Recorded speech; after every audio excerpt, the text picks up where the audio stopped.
So there are certain companies with a really good product still failing in reaching the revenue number which they have already decided, the target. They have sales team as well, but somehow something is missing.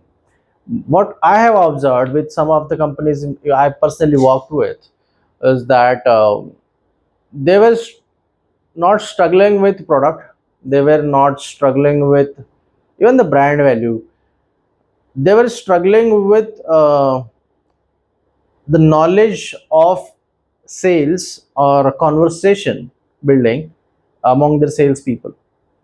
They had a SDR manager, who was somebody managing team as well as setting up meetings and closing.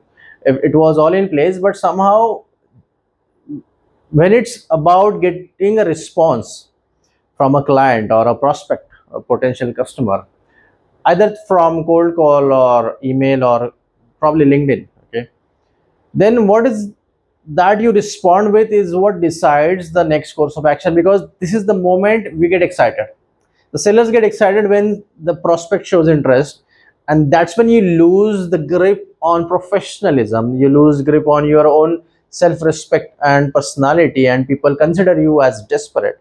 So most times sellers, even I'm a victim of this, I'm guilty of this, that getting too excited and asking upfront for a meeting. Probably this guy was just inquiring, and he would have said yes to a meeting, but after the inquiry has been done satisfactorily through you. But you are like, no, why to chat on LinkedIn? Let's get on a call, I'll explain you better. You as a seller lost respect in that person's perspective. They understood that if this is the behavior right now, imagine how the behavior would be ahead. I would be crushed with the desperation and aggression by him and his manager, because this single salesperson represents an entire behavior of sales department. It may not be true, but that's how our mind perceives. It just need one, some kind of a hint to understand what we are getting into. So if that is not positive, so if somebody is responding, how, what else you can help you with, what is your pricing, rather than just asking for a call or a meeting where I should, you share the price up front and ask for their feedback. If this is too much, why it is that, do you find it better somewhere else? If they are asking you to have a conversation, have a conversation, don't push it further. Now this is the basic science about why people, why a lot of conversations are not ending into meetings with a lot of potential, or which they should actually end into meetings, right, or closures, but it's not happening because somewhere in the conversation we do certain things which pushes them backwards. So understanding a science of how human beings respond, especially when there is a strange vibe, is really important. Okay, sellers need to be emotionally strong, control their desperation, understand losing a deal is not going to end their career is important. For example, now if my target is 1 million and my product's average ticket size is 25K, so probably I would need 40 closures in a year. So a year should be 10 months, because 2 months are generally gone in festivities. So yeah, 10 months, your target is 1 million for 25K you average ticket size. You need 40 closures. For 40 closures you need at least 100 proposal sent demos. To have those 100 demos where you shared proposal, they have shown interest, you should have talked with at least 300 people on a demo. So to set up 300 demos, you should at least have 3000, literally 3000 conversations, because 10% conversion is the ratio here. It's the bare minimum, actually it's lesser than that. So logically, if you can do a mathematics like that for your particular business, for a target you have right now, now figure out to have 3000 conversations or to have 300 demos. Maybe you can set up a team of 10 SDRs or sales executives who would be setting up 30 meetings in 10 months each, and you will have 300 demos. Or probably you will have 5 SDRs or sales executives setting up 60 meetings in 10 months. So probably then you will have 300 demos. But if you have just two SDRs, that is the real case, that is mostly common everywhere. Companies are having a small number of people and they are frustrated with the target is not being reached. See, you yourself as a founder would go on events. I mean, that is a different challenge to keep the interest alive even after you reach. I mean, once you come back from an event with those name cards and all, and somebody is reaching out, still they are saying no, I have no requirement. Why it is happening? There is a reason for it. So I don't rely on that kind of an opportunistic lead gen pipe.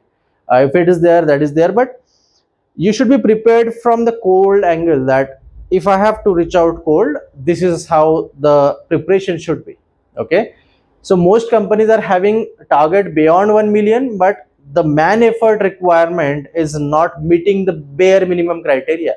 Just like this, you need 1 million, but you have two SDRs. You are putting in a sales manager thinking he might pull in his connections or probably close more, but I mean, focus on first the meeting number, not the closing. Because I recently had a discussion with one of the founders of a really big IT services company, and he was like, "I need you to solve, I need you to contribute in my closing. I don't want you to change anything in the lead generation."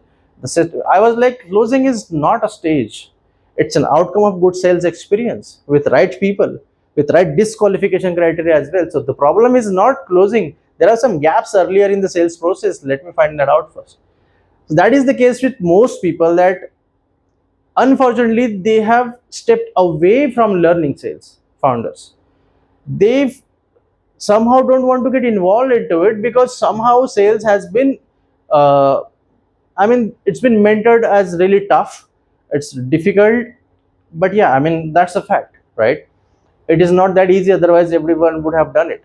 Why still so many companies are failing, right? So understand one thing, which is, even if you have no knowledge of sales, even if you are not sure about your sales strategy, justify your revenue number or your demo number, annual opportunity number with the man efforts first. If this is not meeting, then lower the target. If you don't have the money to invest in a team, lower the target. That should match to, I mean, that should be a little bit above your maximum capacity. So if I am a founder, I can any day think I should have at least 3 to 4 new conversations. That is a target. If I start a company today, it is logically not wrong to set up a monthly target of having 4 new conversations every month. So for 10 months, I might have 40 conversations.